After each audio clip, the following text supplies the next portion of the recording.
बोला गोकर्णनाथ की महिमा ये आप सभी लोग श्रवण करते हुए चले। एक बार की बात है कि प्राचीन काल त्रेता युग में एक शंकर भक्ति का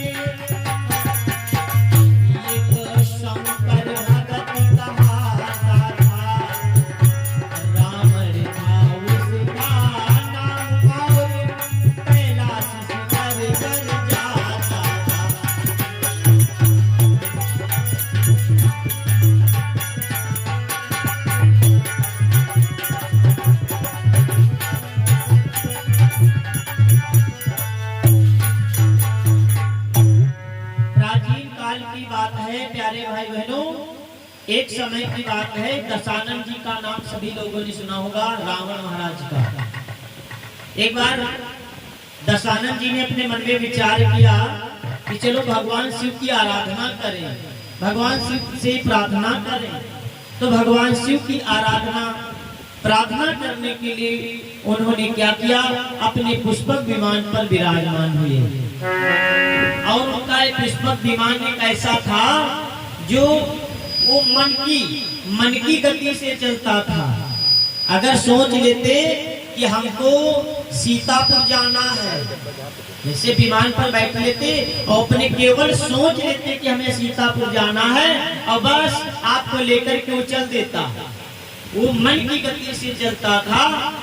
रावण दशानन महाराज के पास में वो विमान के ऊपर दशानन महाराज बैठ लिए। विमान के ऊपर बैठे हुए चले जा रहे थे। चलते चलते कहां पर पहुंचे, अयोध्या नगरी के ऊपर पहुंचे। और जैसे अयोध्या नगरी के ऊपर पहुंचे तो अयोध्या नगरी को जब देखा दशानन जी ने तो लिखा है कि लख के नगरी की सुंदरता गयो रे मन का जान।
अयोध्या नगरी को जब देखा तो दशानन जी के अंदर ईर्षा उत्पन्न हो गई।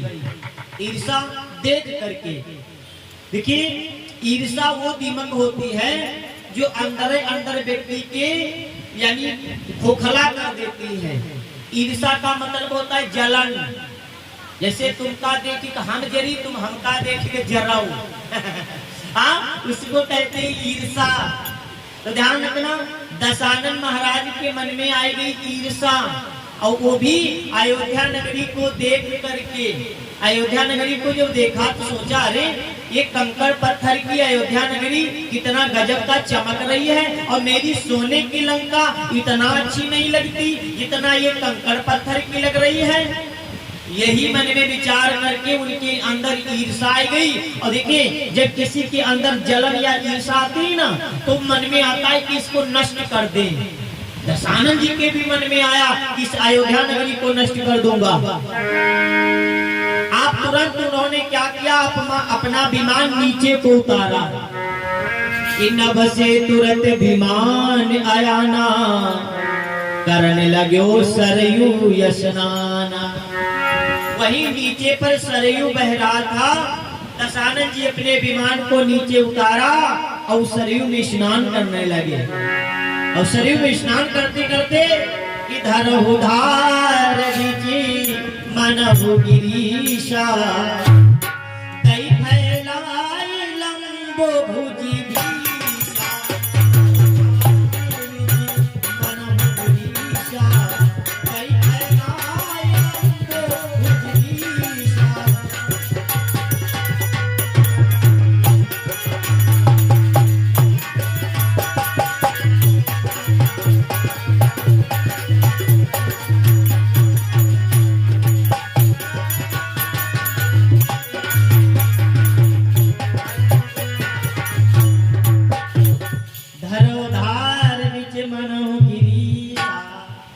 स्नान करते करते दशानन महाराज ने क्या किया, सरयू नदी में 20 भुजाएं फैलाई दी। और जैसे 20 भुजाएं फैलाई तो सरयू की जो धार थी वो रुक गई। और जब सरयू की धार रुकी तो सरयू का जो पानी था, पानी जो था सरयू जी का, वो अयोध्या में प्रवेश होने लगा। घर घर में पानी जाने लगा। अयोध्या के जो नर नारी थे बेचारे रोने लगे, त्राहि त्राहि करने लगे। उस समय अयोध्या के राजा रघु महाराज थे। रघु महाराज शिकार खेलने के वास्ते बाहर गए थे नहीं। तब तक अयोध्या के सारे नगर वासी बेचारे रोने लगे, त्राहि त्राहि करने लगे। और जब रोने लगे, उधर से रघु महाराज आ रहे थे। और रघु महाराज को आते दशानन जी ने देखा तो तुरंत भाग खड़े हुए। तुम्हारे रघु आ रहा है, चलो भागो। वो तो वहां से भाग खड़े हुए। और तब तक प्यारे क्या हुआ, सारे अयोध्या वासी रोने लगे, महाराज महाराज का क्या हुआ। का दशानन जी आए थे, उन्होंने ये उपद्रव किया। अरे जैसे इतनी बात को सुना तो रघु महाराज को पहले तो दुख हुआ कि मेरी बेचारी प्रजा रो रही है। पहले तो दुख हुआ, फिर एकाएक क्रोध में बदल गए। तो तुरंत धनुष उठाया, बाण निकाला और मंत्र से आमंत्रित किया कि पहिरति मंत्री कहो समझा।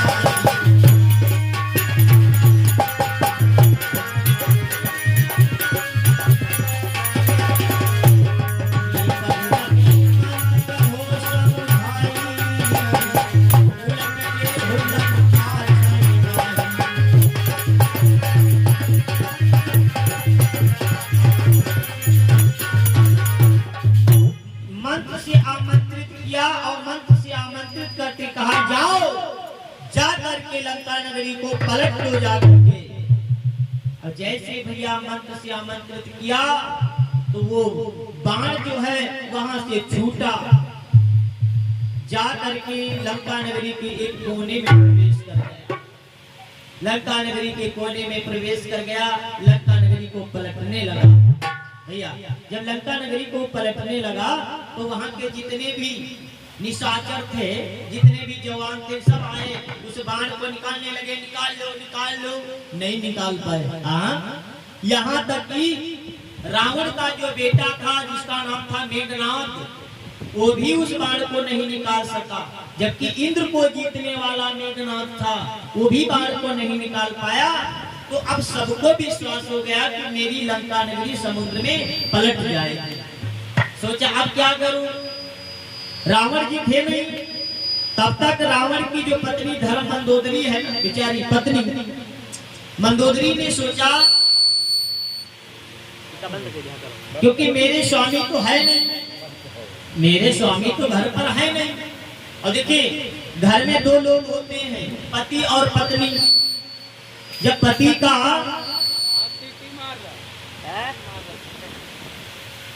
पति पत्नी का देखिए ये संबंध होता है।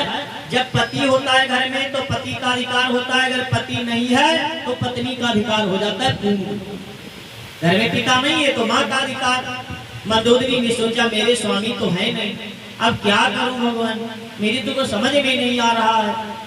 अब बेचारी गई जाकर के बाण से विनती करने लगी, हे बाण देवता तुम कोई भी हो, कैसे भी हो, हमारे बच्चों से, मेरे पति से कोई अगर अपराध हो गया है तो क्षमा कर दीजिए। अगर हमने वाकई में अपने पति के चरणों की थोड़ी भी सेवा की है तो लंका नगरी पर जो भी मुसीबत है क्षण मात्र में नष्ट हो जाए, महाराज जी क्षमा कर दीजिए। ऐसा जब विनती किया तो सतियां सब कुछ कर सकती हैं, सतियों के लिए सब कुछ सरल है। आज जैसे प्रार्थना किया तो वो जो बाण था रावण की भूल को माफ कर देता है और वहां से लुप्त हो गया। इतना सब कुछ करने के बाद भी दशानन महाराज कहां पर पहुंचे, भगवान शिव के दरबार में। अब भगवान शिव से प्रार्थना करने लगे, भोलेनाथ कि तुमसे है लगन लगाई रे, कि तुमसे है प्रीति लगाई रे, चाहे मानो न मानो, तुमसे है प्रीति लगाई रे, चाहे मानो न मानो।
दशानन जी भगवान शंकर की प्रार्थना करने लगे कि इस तरह बहुत दिन बीत गए, तब पूर्ण तपस्या हुई उसकी।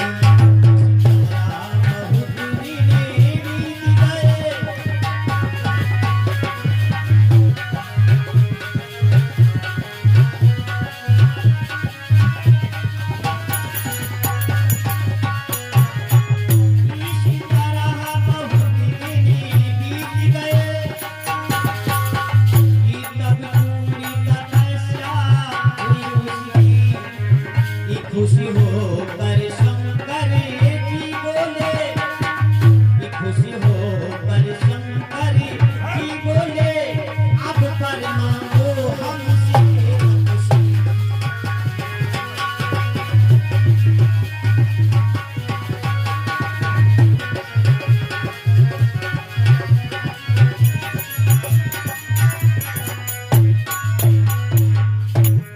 बहुत समय बीत गया, भगवान शंकर की आराधना करते करते करते करते तो भगवान शंकर एक दिन आके प्रकट ही हो गए। प्रेम सूर्य शंकर भगवान की जय हो। शंकर जी प्रकट हुए और बोले भक्तराज तुम्हें क्या चाहिए? दशानन जी बोलिए आपको क्या चाहिए, बोलो, जो तुम मांगोगे मैं वही दूंगा। दशानन जी हाथ जोड़ करके बोले भगवान आपकी कृपा से हमारे पास में कोई कमी नहीं है। सोने की लंका है महाराज हमारी, सोने की लंका है हमारी, दास दासियां हैं, रानियां पटरानियां हैं, नाती पोते हैं, 1 लाख पुत्र 1.25 लाख नाती, 1 लाख बेटा है 1.25 लाख नाती है हमारे घर में। हाँ महाराज जी हमारे घर में कोई कमी नहीं है। तो कहा तो फिर क्या चाहिए तुमको? कहा महाराज जी अगर आपको देना है तो महाराज जी आप हमें ये वरदान दे कि आप हमारी लंका नगरी चले, क्योंकि कैलाश पर्वत से आपके यहाँ पर आना पड़ता है, लंका नगरी जाना पड़ता है, फिर लंका नगरी से फिर कैलाश पर्वत पर ये आना जाना ये महाराज जी खत्म हो जाए, आप लंका नगरी चलो। तो शंकर जी ने कहा जाओ ये मैं तुमको वरदान दूंगा, अगर जो तुम चाहते हो कि मुझे लंका नगरी लेकर के चलो तो मैं चलूंगा, तुमने हमारी तपस्या की है। पर सुनो भक्तराज मुझको लेकर के जब चलोगे तो जैसे कांवरिया लोग जाते हैं ऐसे बहंगा बना करके लेकर के चलोगे, पर सुनो पैदल यात्रा करके चलोगे। और सुनो रास्ते में अगर तुमने हमको कहीं रख दिया, यहाँ से उठाओ हमको लेकर के चलो, और अगर तुमने कहीं रास्ते में रख दिया उसके आगे नहीं जाऊंगा। तो कहा महाराज जी ये हो ही नहीं सकता, रास्ते में क्यों रखूंगा, सीधे तुमको लंका नगरी रखूंगा। तो कहा ठीक है। तो रावण ने या शर्त भी कर लेना स्वीकार, भगवान चलने के लिए हो जाओ तैयार। महाराज जी ये आपकी शर्त मंजूर है, मैं सीधे आपको लंका नगरी ही पहुंचाऊंगा। चलिए महाराज। दशानन लेकर के चल पड़ा, किसी को चला रे लेके लंका की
भोलेनाथ को चल पड़े।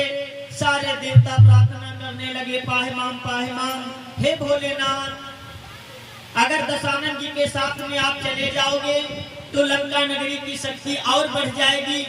हे भोलेनाथ फिर ये राक्षस कैसे मारे जाएंगे, प्रभु दया करिए, भोलेनाथ दया करिए। देवताओं की विनती, देवता जब विनती करने लगे तो भगवान शंकर ने फिर एक लीला रची। लीला कौन सी रची? अब लिए चला ही जा रहा था, तब तक भोले बाबा ने फिर अपनी एक माया रची कि रावण के पुतरे बीरघ में अब लव शंका उपजा।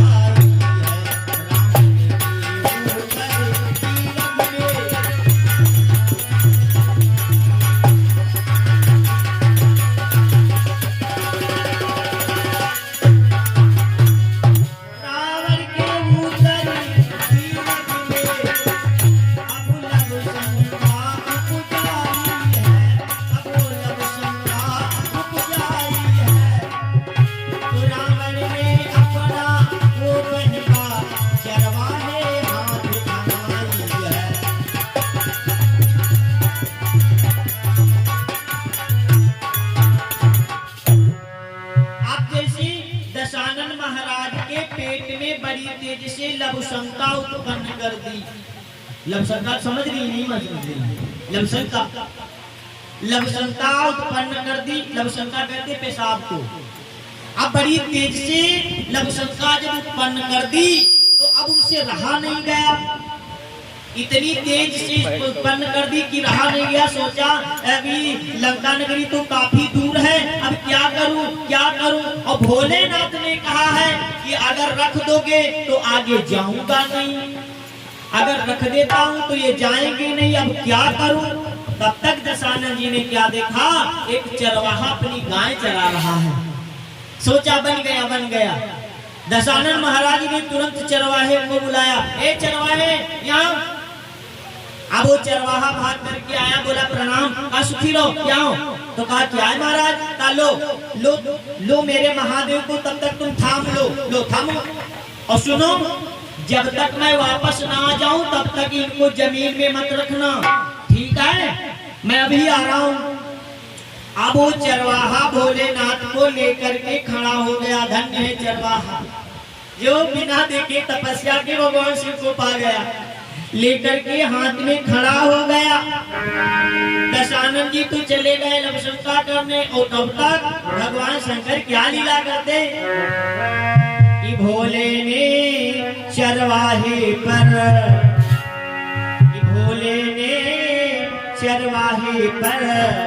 एकदम सा भारी बोझ दिया।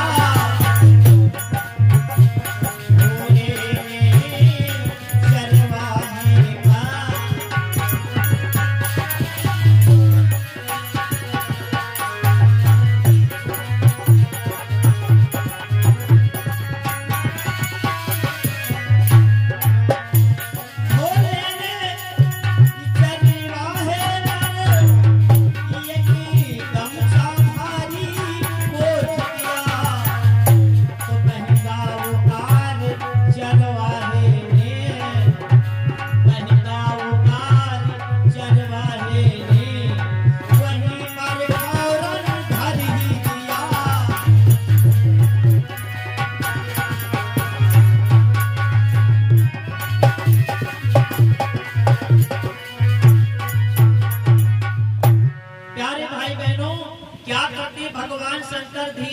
चरवाहे पर वजन बढ़ाने लगे। पहले 5 किलोग्राम है, फिर 6, 7, 8, 9, 10 लाख गरुआ। और जब वजन होने लगे तो चरवाहा चिल्लाने लगा, महाराज जी जल्दी आओ, वजनात डाल दीपा।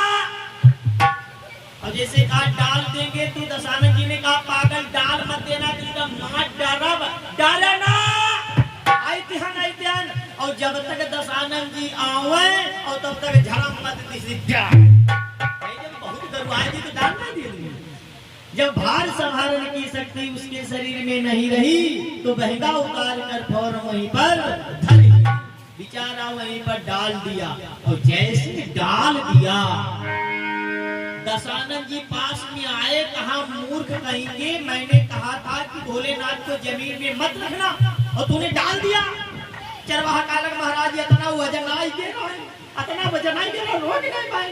तो कहा तुझसे रोका नहीं जा रहा। तो साथ निकाला तलवार, कहा तुझे नहीं छोड़ूंगा। और जैसे हाथ में तलवार देखा, यही देख चरवाहा भागा।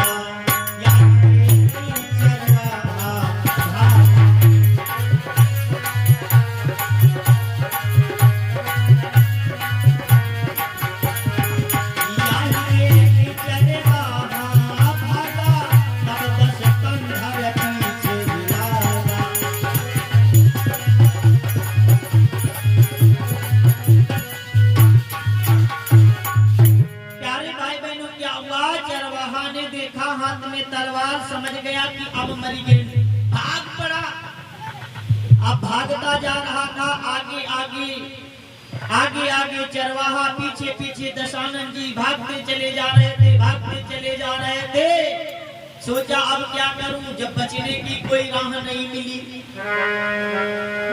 और जब बचने की कोई राह नहीं मिली तब तक उसने क्या देखा, एक कुआं था। कुआं, एक गांव में कुआं होते नहीं, भैया कुआं होते हैं, वो कुआं मिल गया। तो वो चरवाहा भाग कर, कि वो चरवाहा भाग कर गया कुएं में कूद।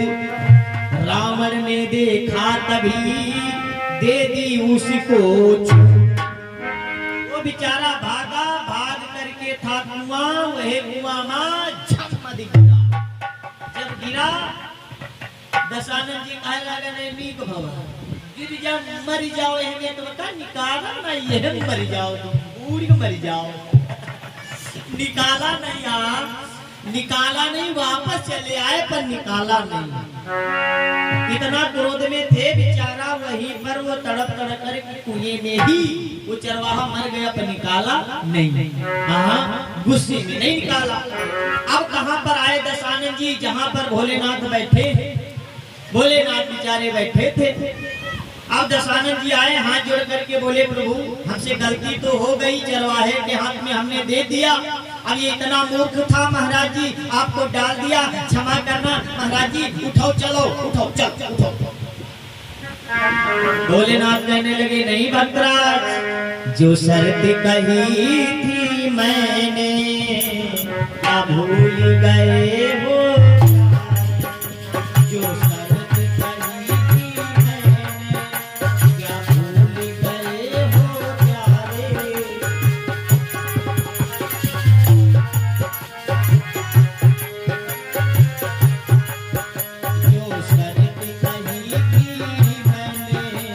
क्या भूल गए हो प्यारे। जो शर्त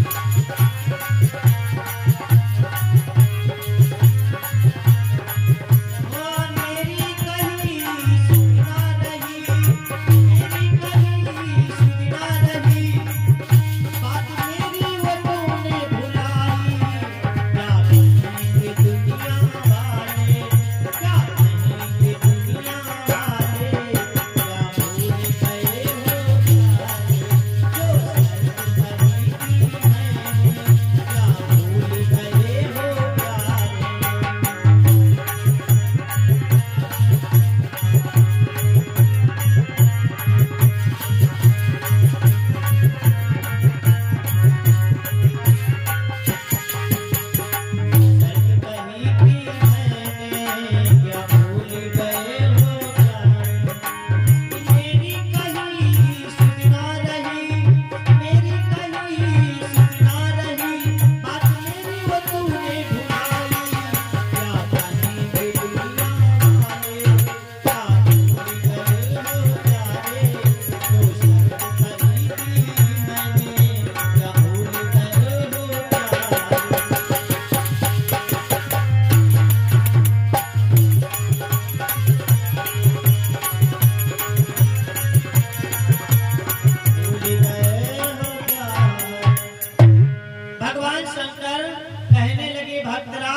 हमने तुमसे पहले ही कह रखा था, हमने तुमसे पहले ही कहा था, जहां पर तुम मुझको रख दोगे उसके आगे नहीं जा सकता। कहा था, कहा महाराज, कहा तो था, तो फिर उसी शर्त के अनुसार अब मैं इसके आगे नहीं जा सकता। और जैसे कहा नहीं जा सकता, तो दशानन जी कहा लग तो फिर महाराज नीकेम तुमका फिर बैठा ही नहीं दिया।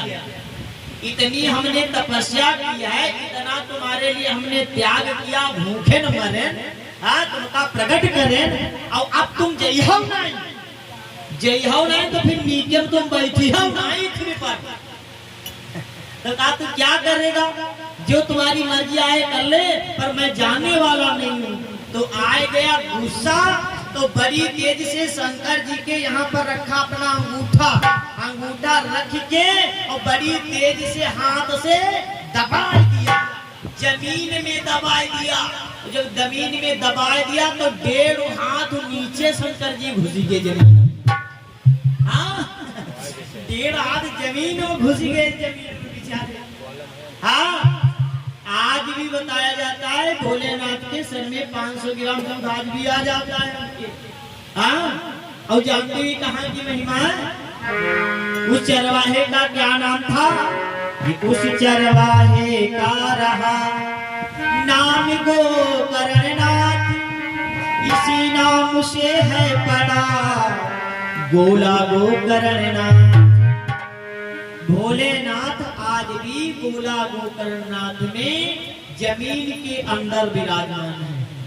1.5 हाथ नीचे बिचारे बैठे हैं आज भी। उसको छोटी काशी भी कहा गया है। भगवान शिव आज भी विराजमान है। और जो लोग भगवान शिव की पूजा करते हैं और फिर जा करके उस गोकर्ण की भी पूजा करते हैं, जो बेचारा भूतनाथ का आज भी मेला लगता है भूतनाथ का। हाँ, भोलेनाथ की बड़ी कृपा है। मैं भी गया था, दर्शन किए हैं, कई बार दर्शन हुए हैं। भूतनाथ के भी दर्शन हुए। ध्यान रखना, उसी कुएं में सभी लोग भूतनाथ की आज भी पूजा करते हैं। तो भगवान शिव अवघड़दानी है, परम कृपालु है, परम दयालु है। प्रेम शिव शंकर भगवान की जय हो।